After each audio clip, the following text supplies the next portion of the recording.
In the previous video, Krishna explains the importance of one's dharma and how to make actions on demand of the situation.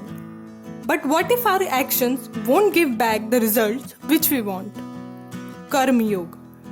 An athlete runs daily because of his passion and gives his best, without relying on external things. Now, if he craved for attention, appreciation in return, if he got, he performed well. But the day expectations didn't meet or things won't happen like he planned, he will no longer play with same passion as he used to be and the life became miserable. What the point here is, don't make your actions toxic by expecting exact results of your actions or got attached with your actions.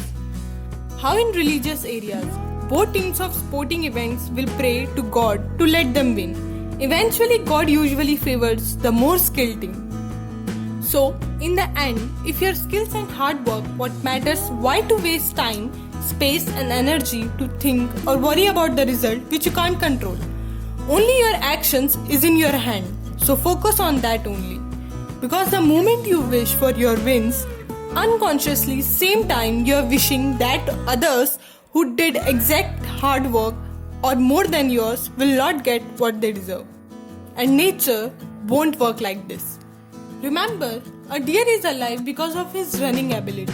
If his wish of longer life will be fulfilled, then all carnivorous animals will end up starving and the cycle of food chain and this balance will collapse. Basically, Krishna making the point is that your karma or actions is what matters, which defines at the end, and your result will depend on your actions. Put your whole effort on your actions only and do that only as better as you can, without worrying about the result. This is the only way of living. Same thing happened with Arjun when he do not want to fight by thinking about the outcomes of the battle. That time Krishna explains his duty which have to be done without getting attached with the actions. Chapter 3. The Eternal Duties of Human Beings. As Arjun says, what if we also detach without desires? But does it mean giving up on actions in the world?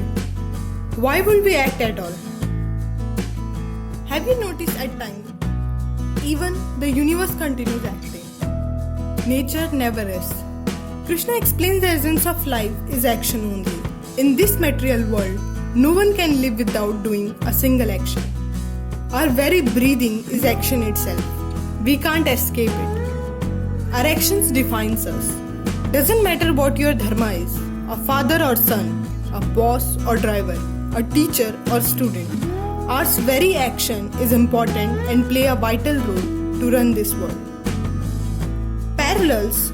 Krishna criticized those who only own the ritualistic part of Vedic practice, but do not think of higher idols. But what does it mean?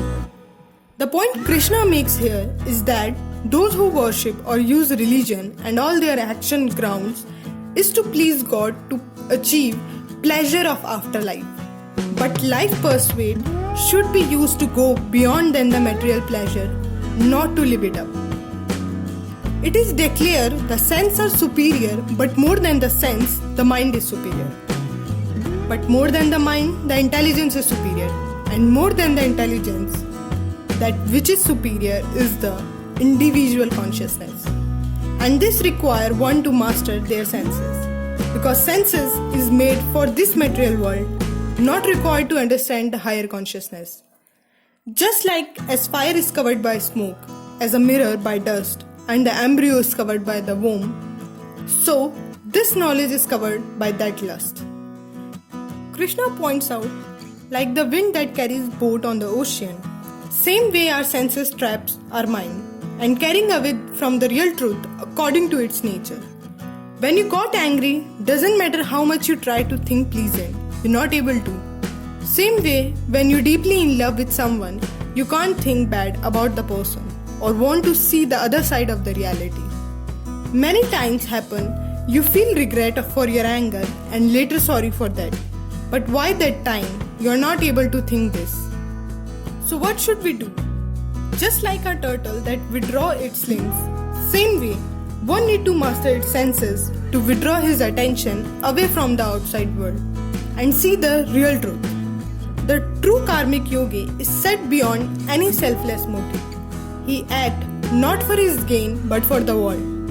Karma Yoga is all about being in the world but not of it. Or as Bhagavad Gita puts it, Lok Sangha. Next time when you feel angry or hyper, just ask yourself, do you want this? Or it's your senses who running your mind. Life will be easy. This is Sankhya Yoga. Subscribe for notification.